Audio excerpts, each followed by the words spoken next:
Welcome back to the Gridiron Expert, bringing you another college football weekend recap. And today we're talking week 7. And you know, we said going into this weekend that we only had one ranked versus ranked matchup, the big one, between Georgia and Alabama. But despite only having one ranked versus ranked matchup, we would still see plenty of upsets, and we would still see plenty of exciting football. And that's exactly what we got. We saw 5 top 25 teams lose this weekend. That includes 4 to unranked teams. 4 top 25 teams losing to unranked teams. And that brings the total to 26 top 25 teams that have lost over the past 5 weekends. Again, this is maybe one of the wildest years of college football we have ever seen. Certainly up there, as we've said, with that wild 2007 season. And every weekend that continues to be true, and we continue to see more upsets and more things that just make this college football season so unique. So we've got 12 games we want to break down for you. Let's go ahead and jump right into them. But first, look at our big board here. Another solid week. 14-3 straight up in week 7, a little bit over 80%. That brings our overall now straight up to 84-27. So we're right back above that 75% mark where we want to be. That's only going to get better as the weeks go on. 75%, with all the craziness that's going on, I will happily take that. Against the spread, back on track. Yes, we're still below 500, but remember what we said. We guarantee, not think, not hope, guarantee that we will be above 53% by season's end. Now, still a lot of football left to be played. 5-4 this week, about 56%. So back on the winning train, back on the winning records here. 30-32 overall in the year, 48%. Bumped us up about 1.5% from last weekend. And again, we will hit 53% or better by season's end. So hang with us, but we're thrilled to get a winning week 7 with everything that's been going on. So there's our predictions recap. Very briefly here, let's touch on a couple games from what happened in week 7. And again, we have a lot to talk about. Timestamps, guys, in the description below for all the games we're going to discuss here.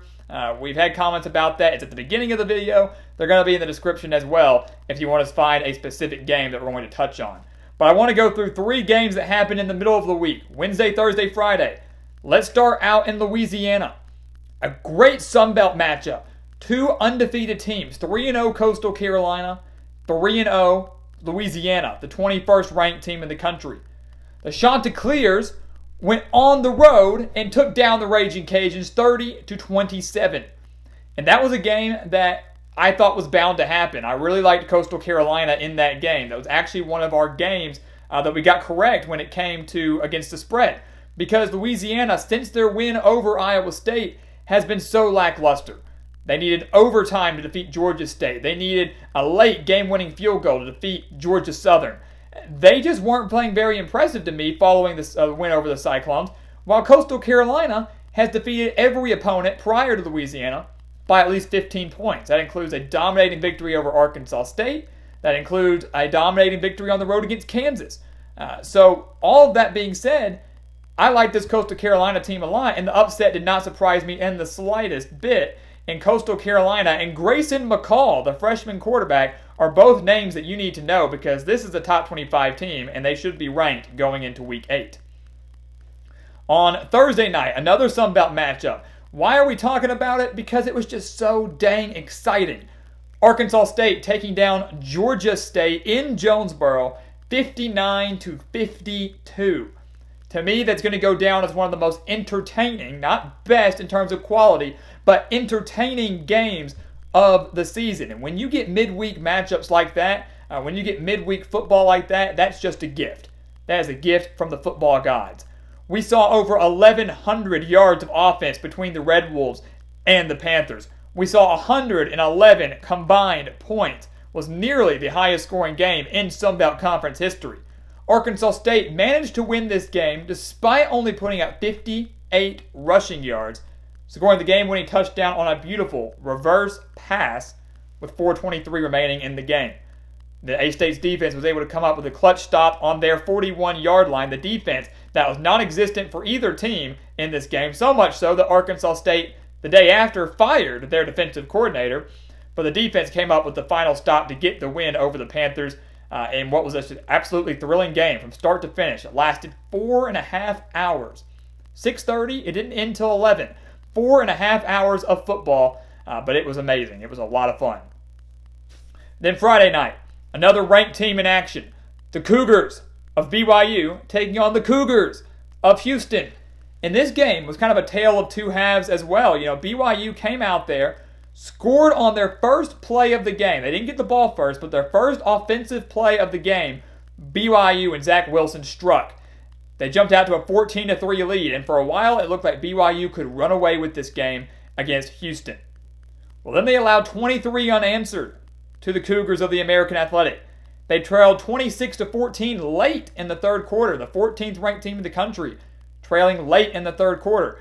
And that's when Zach Wilson, Kalani Sitake, and BYU put the hammer down.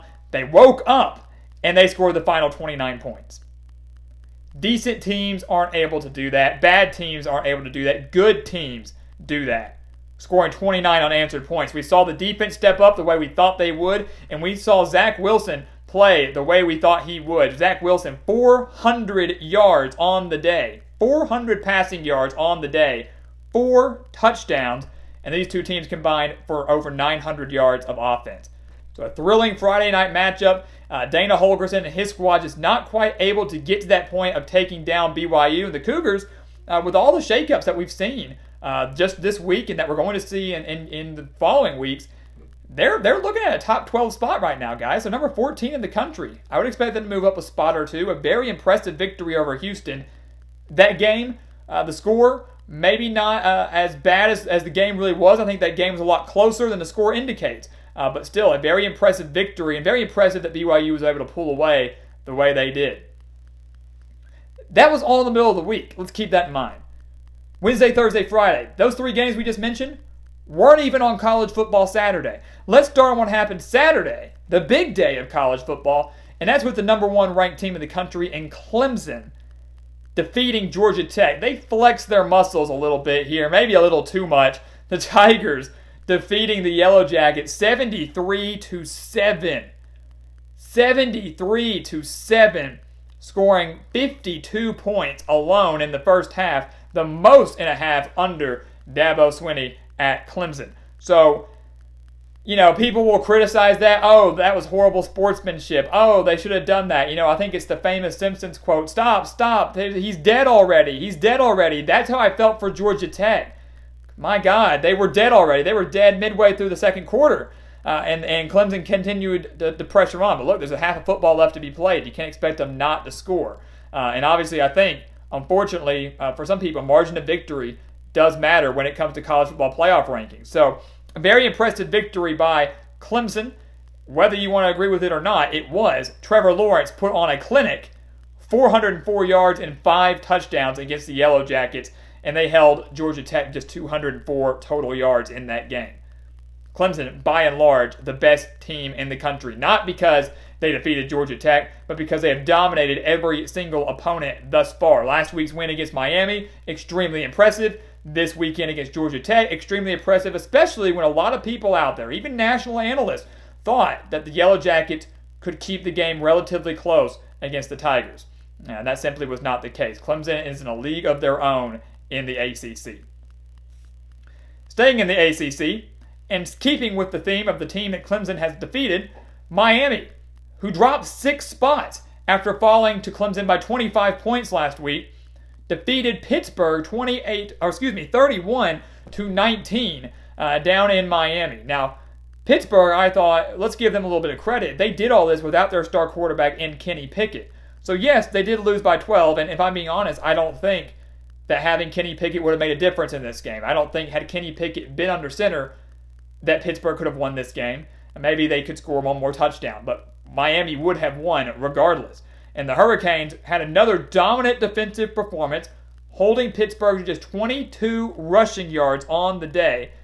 De'Aaron King, couple costly interceptions, was not impressed with that, but I was impressed with the 254 total yards and 4 passing touchdowns.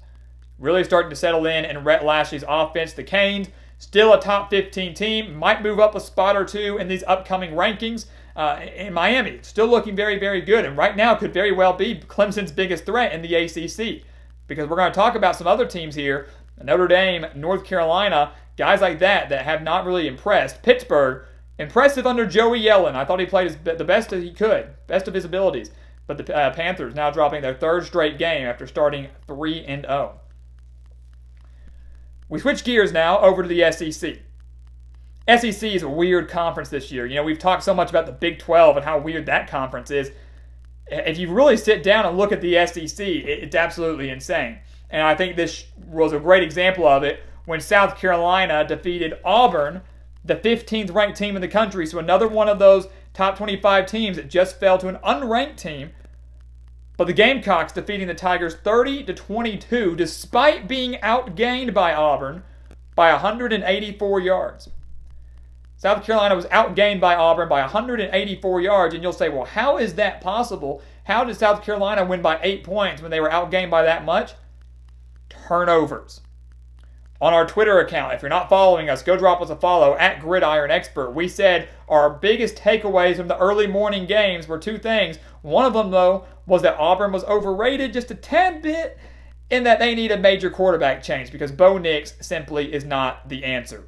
Bo Nix throws 3 interceptions in this game against South Carolina. Bo Nix, if you go look at his stats from last year, semi-decent for a true freshman, but against elite opponents, he struggled mightily. South Carolina, to me, all the credit in the world to Will Muschamp and his squad. They're by no means elite. But you look at how Bo Nix played against Georgia a few weeks ago. Not good at all. You wonder how he's going to fare in upcoming games against some more better opponents. I know Alabama's coming up towards the end of the season. Auburn's yet to face off against Texas A&M, who did a good job of handling Mississippi State this Saturday. So Bo Nix has some tougher tests, I think, coming his way. He just got torched by South Carolina, and his Auburn defense got torched by South Carolina as the Gamecocks had a fantastic approach, a fantastic balanced attack, 144 passing yards, 153 rushing yards. The Gamecocks trailed 19-14, scored 16 straight points, and got a major stop, 4th down from their 12-yard line as time expired to win the game. Auburn, of course, would have had to score the touchdown, get the 2, then they would have gone to overtime, but Will Muschamp's defense stepped up. Auburn should be 1-3 right now. We all know what happened last week in their game against Arkansas. The Tigers, not looking good. People thought this was a team that could win the West. They are far from that. They've got tough schedule coming up. They got Ole Miss on the road next week. They've got LSU after that. They're 2-2. They need to at least split those games, but Gus Malzahn is, in fact, on the hot seat because, again, they should be 1-3. They should be 1-3, but they're sitting at 2-2 right now. But Will Muschamp in South Carolina, an unbelievable win. Their first win over Auburn, guys. Get this. First win over Auburn since 1933. 1933, the last time that the Gamecocks took down the Tigers. Both teams sitting at 2-2 right now, and I think trending in different directions. Sticking in the SEC with another historical result, Kentucky defeating the 18th ranked Tennessee Volunteers. So again, another ranked team losing to an unranked team, but defeating the 18th ranked Volunteers 34-7. Kentucky's first win over Tennessee in Knoxville since 1984. Think about that, guys. They meet annually every year. And I know they alternate locations, but first win at Tennessee since 1984. Are you kidding me? Wow. That's also just the 4th win for Kentucky over Tennessee since 1984. Tennessee has dominated this series. We expected a semi-close game on Saturday, but my God, 34-7. Where was this Tennessee team that we saw last week? I know they fell to Georgia, but at least the first half Tennessee team that we saw against Georgia, they were non-existent. The major reason for Kentucky's success in this game was their defense, or maybe Tennessee's lack of offense. Jarrett Garantano, guys, you know, he's just, if you watch the broadcast, if you watch it on SEC Network, the analysts, they were talking about how inconsistent Garantano's been, and I could not agree more. There are some days where he is great, and some days he is the worst quarterback maybe in the country, and I'm not being harsh. He looked like one of the worst quarterbacks in the country yesterday. throwing back-to-back pick sixes on consecutive drives. Tennessee had 4 turnovers. Garantano finishing the day with 88 yards and 2 interceptions, no touchdowns. 1 week after, he threw for over 200 yards and 2 touchdowns against Georgia's defense in Athens. It just doesn't make sense. Let's just think about that. How can you be that inconsistent? And then when Jeremy Pruitt pulled Garantano and decided to put in J.T. Stroud on his first pass attempt, he threw an interception. So Kentucky, all in all, forced 4 turnovers in this game, had 2 pick sixes, were pressuring the quarterback nonstop, and they dominated Tennessee from start to finish, even though the scoring did not begin until the second quarter. And the Wildcats get a historic victory at Tennessee. A few years ago, they went into the swamp, got that historic victory. They now get one over Tennessee. So despite the rough start for Kentucky, they're starting to trend in the right direction. They are starting to pick things up here a little bit. Big win against Mississippi State last week. Big win against Tennessee this week. And this is the Kentucky defense that we all thought we would see back when the season began. They're trending in the right direction. Tennessee, not even close. Now moving on to the afternoon games. I know it was a lot. A lackluster Notre Dame team defeated Louisville 12-7 in South Bend. 5 points, you defeated Louisville, a team, keep in mind, that allowed 46 points to Georgia Tech last week. Lost that game to Georgia Tech, a Georgia Tech team that just allowed Clemson to put up 73 points on them. So if you do the math here, you realize that Notre Dame should have won this game by a lot more. Not because of anything that happened in the game, just logically, you would have thought Notre Dame would have won this game by a lot more. It was terrible. It was absolutely terrible. And the Fighting Irish could have won by a lot more had their red zone offense and red zone efficiency been a little bit better. They got so close. They were knocking on the door of the Cardinals and never could get the ball in the end zone. Settling for 2 field goals early on. Brian Kelly later elected to do a fake field goal that was set up for failure from the start. I mean, it was unbelievable. The 4th-ranked team in the country could not exploit a horrible, horrible Louisville defense that, again, has struggled mightily over these past few weekends. Notre Dame still had 232 rushing yards. That's a plus, considering they had 363 last week against Florida State. The rushing game is there, and the defense bailing them out. They bailed out Notre Dame's offensive struggles, so that is a plus in and of itself. If Louisville had a little bit better of an offense, had been able to capitalize off of that, the Cardinals could have come into South Bend and won, no doubt in my mind. But you look at this and you say, is Notre Dame really the 4th best team in the country? Are the Fighting Irish really number 4 in the country? Right now, I don't think so. I really don't think so. They should have beaten Louisville by more. They were 17-point favorites. A lot of people out there thought that was a lock. A lot of people thought Notre Dame would dominate Louisville from start to finish. And they were moving the ball with ease, but unable to capitalize when they got in the red zone. And you cannot be a top 4 team in the country. You cannot be elite opponents such as Clemson if you can't score in the red zone. Brian Kelly and the Fighting Irish have a lot to figure out. But we talked about their defense. We said it was pretty dang good. And speaking of pretty good defense, let's go back to the SEC with Arkansas taking down Ole Miss 33-21. Why is that on our list of big games and on our recap list? Arkansas was facing an Ole Miss team that just put up the most yards in Alabama football history. Ole Miss put up the most yards that Alabama has ever allowed in their football history. Not in the past 50 years, not under Nick Saban. Alabama football history, Ole Miss put up the most yards against them. And they put up 48 points. Let's add that. They took Alabama down to the wire late in the 4th quarter. Arkansas in Fayetteville forced 7 turnovers against Ole Miss. Arkansas had 7 takeaways against Ole Miss. That includes 6 interceptions against Matt Corral. 6 interceptions against Matt Corral, who at the time, going into this game, had one of the best QBRs in the entire country. 2 of those interceptions went for pick sixes. Arkansas jumped out to a 20-0 lead solely because of their defense. Ole Miss cut it to 1 possession twice in the 4th quarter. It looked like Arkansas was going to go back to their old ways and were going to blow a ginormous lead. After leading the entire game, it looked like they were going to blow it like they always do. But this is a different Sam Pittman squad. This is a different Arkansas squad. Sam Pittman and his coordinators are getting the job done. It's unbelievable. And Arkansas escaped with a 33-21 victory. Sealed the deal with a pick six with about 3 minutes remaining in the game. Very fitting as how well this game or how well their defense had played. So go ahead and give Barry Odom the Broyles Award, which goes to the best assistant in all of college football. Go ahead and put Sam Pittman up there for me as a very high candidate for being Coach of the Year, because this is one of the greatest turnarounds we have seen in all of college football, one of the greatest feel-good stories in all of college football. The Hogs are 2-2, just clinched their first SEC home victory since November of 2016. And now have more SEC wins than they've had in the past 3 seasons combined. Can't ask for anything better if you're an Arkansas fan. Only thing you could ask for is that you're 3-1, which you should be, instead of 2-2.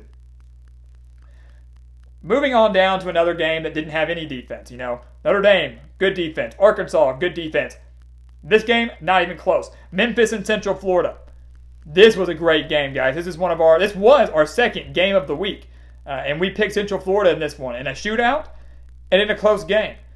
We were right on both of those, except for the final result and who was going to win.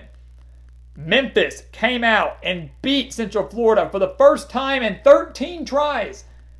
They lost to Central Florida 13 straight times, and they finally got their win in a game that had over 1,500 yards of combined offense.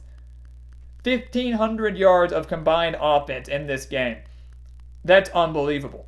It's embarrassing for these defensive coordinators and for these defenses. But if you love offense like I do, this was a must-watch game. And what's crazy about this, guys, is, again, Dillon Gabriel for Central Florida had 601 passing yards and 5 touchdowns. You hate to put up those type of stats and still lose. What's even worse for Central Florida is we said they would come out and they were going to dominate. We said Central Florida is going to come out, they're going to start strong, they're going to dominate, Memphis is going to crawl their way back in and make it close. That's exactly what we did. So we would have nailed this prediction had Central Florida closed the deal. Because the Knights were up 35-14 early. They were up by 21 points early in the third quarter. They were up by 12 points with 5:29 left in the game. So they had this game in the bag. But their defense could not get a stop. Neither of them could. And the Knights had a chance to win the game with a game-winning field goal attempt from 40 yards out, and they missed it. The Knights missed it from 40 yards out. So you can't praise the defense, but what you can praise is Brady White, who threw for 486 yards and 6 touchdowns. You can credit him for a fantastic performance in his final year with the Tigers. You can credit Ryan Silverfield for keeping his team's head up, chin up, in a game where maybe they could have ruled themselves out, but they continued to battle.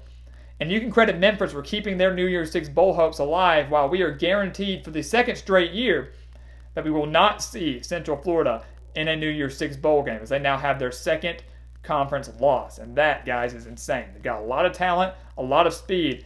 Josh Heupel and the Knights are not able to get the job done. 2 games left before we hit our teams trending up and trending down. Let's talk about one of the biggest upsets of Week 7, guys. Florida State. Mike Norvell comes into Tallahassee and in his first game of his career there loses to Georgia Tech. Things are looking really, really bad. A couple of weeks ago, Florida State needed to come from behind to defeat Jacksonville State. Things are looking horrible. Last week in South Bend, they have a respectable showing, but they fell to Notre Dame by 16, allowing 363 rushing yards. The silver lining was that they found themselves a quarterback in Jordan Travis. They then come in to Tallahassee as home underdogs, 13.5-point underdogs to North Carolina, the 5th-ranked team in the country. And what does Mike Norvell and the Seminoles do? What do? They don't roll over. They beat the 5th-ranked team in the country. Are you kidding me? That is why we love college football. That is why this year has been absolutely ridiculous. Florida State dominated this game from start to finish, but kind of similar to Arkansas, almost gave this game away. The Seminoles jumped out to a 31-7 halftime lead against a great defense in North Carolina and what we thought was a great offense in North Carolina. one that put up 56 points against Virginia Tech last week, one that put up 400 rushing yards against Virginia Tech last week. But they trailed by 24 at halftime against a team that was, 1-3? Florida State played with a lot more energy off the bat. Got a blocked punt early on, resulted in a touchdown. Had a pick six later on. It just seemed that they were destined to win. In the second half, North Carolina shut out the Seminoles. Tried to mount a major comeback. They scored, 21 unanswered? 31-28, the final score. They scored 21 unanswered in the second half, but could not get the job done because Javonte Williams doesn't have hands. Javonte Williams wide open for the fourth down conversion that would have kept North Carolina's drive alive, could have at least maybe set up a potential game-tying field goal, but the UNC receivers and running backs could not catch the ball down the stretch, no matter how wide open they were. And on that fourth down drop, that sealed the deal, and Florida State, despite all of the struggles, despite all of the quarterback questions, despite how horrible their defense has been, came in there and shut down what we thought was one of the hottest offenses in the country, one of the better quarterbacks in the country in Sam Howell, and escaped with a 3-point victory. The signature early win of Mike Norvell's career in Tallahassee. One that I can bet you no one saw coming. No one saw this coming. But yet here we are. Florida State 2-3. Schedule looks a lot more manageable now. At Louisville, Pittsburgh at home, at NC State. They can win 2 of those and be 4-4. Again, something that no one thought was possible just a few weeks ago. You could win all 5 or win all 3 and you're 5-3. Who knows? But the Seminoles just beat the 5th-ranked team in the country, and maybe there's a lot more talent, a lot more promise on this Florida State team, and maybe things are going to get better a lot quicker than we originally thought. And then finally, guys, after that wild upset, after the unbelievable upset, amazing effort and job by Florida State, we have the biggest game of the week. Maybe the biggest game of the year. Number 3 Georgia traveled to Tuscaloosa to take on the 2nd-ranked Alabama Crimson Tide under the lights at Bryant-Denny Stadium.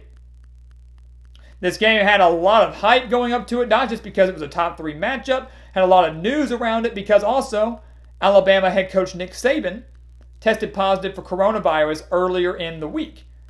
Well, then they later deemed that to be a false positive because they took a couple more tests. They all came back negative. And originally, Nick Saban wasn't going to be on the sideline. And then after a little while, they said, okay, now you're good to go. Now you're going to be on the sideline with us. So Nick Saban luckily going to be out there able to coach, and that's how I would have wanted it had I been Alabama. That's how I wanted it if I would have been Georgia as well, because we all know if Georgia had won without Nick Saban on the sideline, excuses would have been everywhere. And I got to say, this game, guys, had a lot of hype going into it, and it lived up to the hype for about 3 quarters.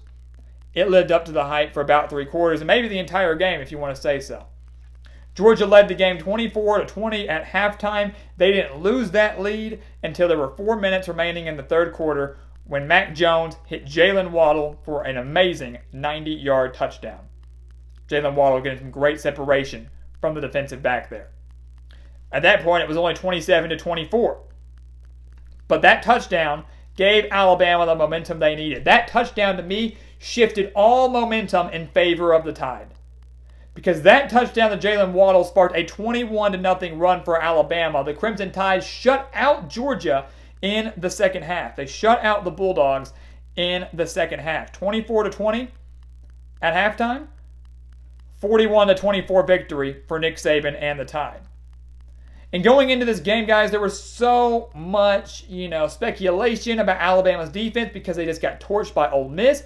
Was Alabama's defense going to be ready for this? Was Alabama's offense going to be able to put up points and yards against this Georgia defense? And we said, listen, this is still Alabama. This is still Alabama. Yes, they're going to struggle a little bit, but let's not overreact here.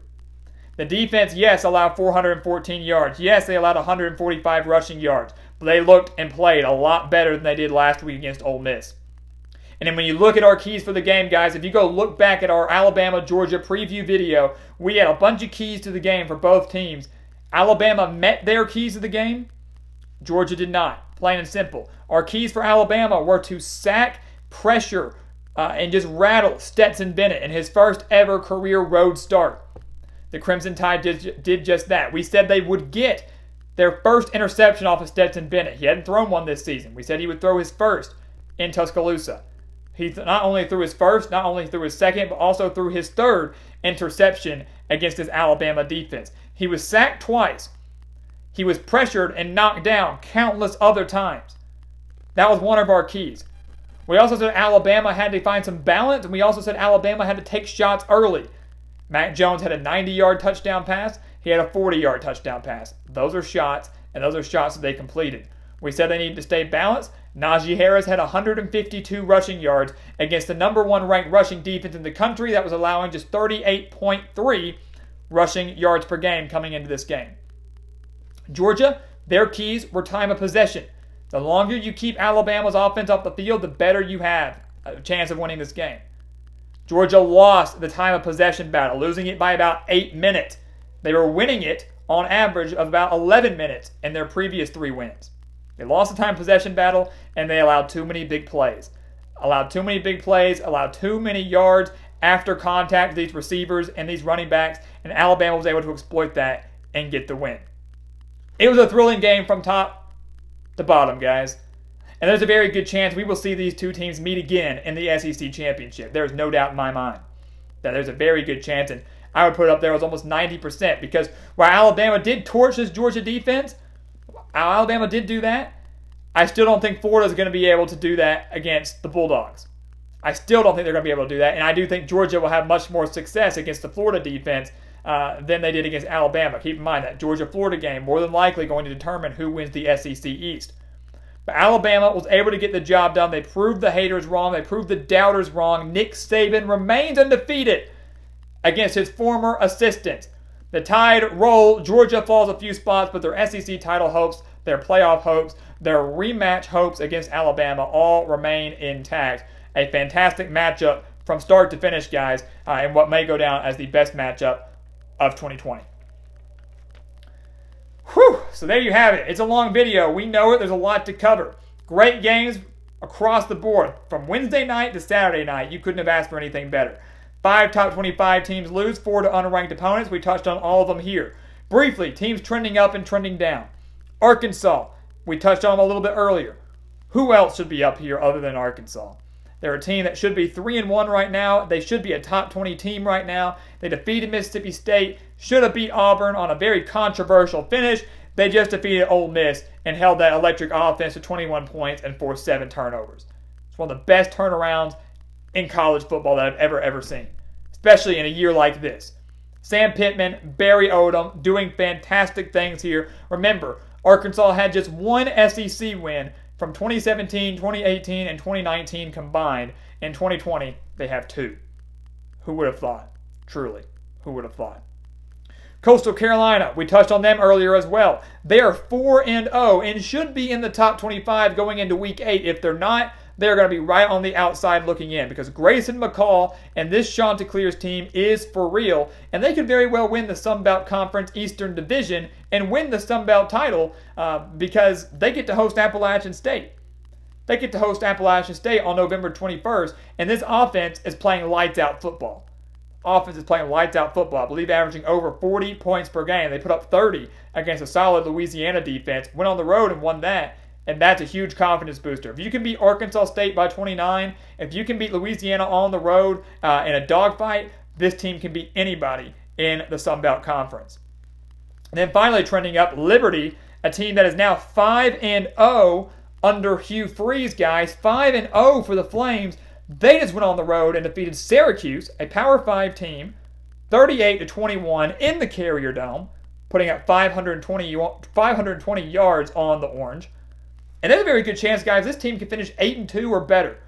Their final 5 games are against Virginia Tech. They have 3 of their final 5 games are against Virginia Tech, North Carolina State, and Coastal Carolina, all on the road. I believe Liberty wins at least one of those. Maybe they could win 2 of those. 8-2, an unbelievable record for Hugh Freeze and the Flame Squad. They just won their first bowl game in program history last year. They're going to go to a much better bowl destination this year. Malik Willis, the Auburn transfer at quarterback, he's deadly. He is tough to stop. And they're going to be very dangerous for any opponents that come their way. Teams trending down, all coming out of the ACC. Syracuse, we just mentioned them, lost to Liberty. They're now 1-4. That 10-win season from a few years ago seems like 25 years ago. I mean, the fall off of Syracuse football is unreal. 1-4 now. Dino Babers absolutely on the hot seat. You cannot go from winning 10 games to going 5-7 to now starting 1-4. Their only win is against Georgia Tech. Wouldn't say it's all that impressive. We thought this team had turned a corner a few weeks ago when they beat Georgia Tech. We thought this team had turned a corner as a program a few years ago when they had that 10-win season. Simply not the case. All their losses have come by double digits, and next week they face Clemson. That could come by triple digits. Joking. I'm joking. But seriously, it's going to be bad. Pittsburgh trending down. We had them trending up just a few weeks ago. It's so crazy in college football how quickly things can change. They were trending up at 3-0. They're now trending down because they've lost 3 straight. The Panthers, what's going on here? The Miami loss, understandable. Losing on the road to the Hurricanes, I get it. But losing to North Carolina State at home by 1 point, losing to Boston College in overtime because of a missed extra point, that's not going to cut it. That's unacceptable. The Panthers were supposed to be a kind of a dark horse in the in the ACC this year. They have not lived up to that. They are still just a middle of the pack squad. That defense that was so great those first few weeks, non-existent now. And then finally, Virginia. They won their first game by 18 points against Duke. They have lost their last 3 by 18 to Clemson, 17 to NC State, 17 to Wake Forest. This is the reigning Coastal champions here, guys. I know they lost Bryce Perkins, but a lot of that defense came back. A lot of that offense came back too. Now they had some quarterback issues, but they still had some talent there, and they're not meeting expectations. 1-3 for Bronco Mendenhall and his squad. They've got Miami on the road coming up. They've got UNC right after that. There's a chance this team could very well be 1-5, and things aren't going to get any better if they continue to turn the ball over the way they are. 12 turnovers already this year in just 4 games. So the reigning Coastal champs, they're not going to make the ACC title this year. They'll be lucky if they can find a bowl destination this year. I know every team's eligible now, but things certainly not looking good for Bronco Mendenhall and the Cavs. Again, it's a crazy year for everybody. It's a crazy year for everybody. But some of these results simply just aren't acceptable. So guys, crazy weekend of college football. Not nearly as crazy as week 4, 5, or 6, but week 7 had some great games, some great matchups, some great upsets. We knew they were coming. We just didn't know who they were going to be and when. But now we know. We've got so much more content coming for you over the next few weeks. We're going to break down the AP Top 25 poll on Monday, Week 8 predictions on Tuesday. Our expert picks, make sure to sign up for those, are coming out on Wednesday. Game of the Week analysis for 2 games, Wednesday and Friday. So much more coming your way. We're gearing up for another fantastic weekend of college football, and we hope you're with us every step of the way. So guys, thank you so much for watching us here at the Gridiron Expert on YouTube. Make sure to continue to like, comment, subscribe, all that great stuff. If you love college football, this is the place for you, so make sure to check everything out. And again, guys, thank you so much for watching, and we'll see you next time right here on the Gridiron Expert.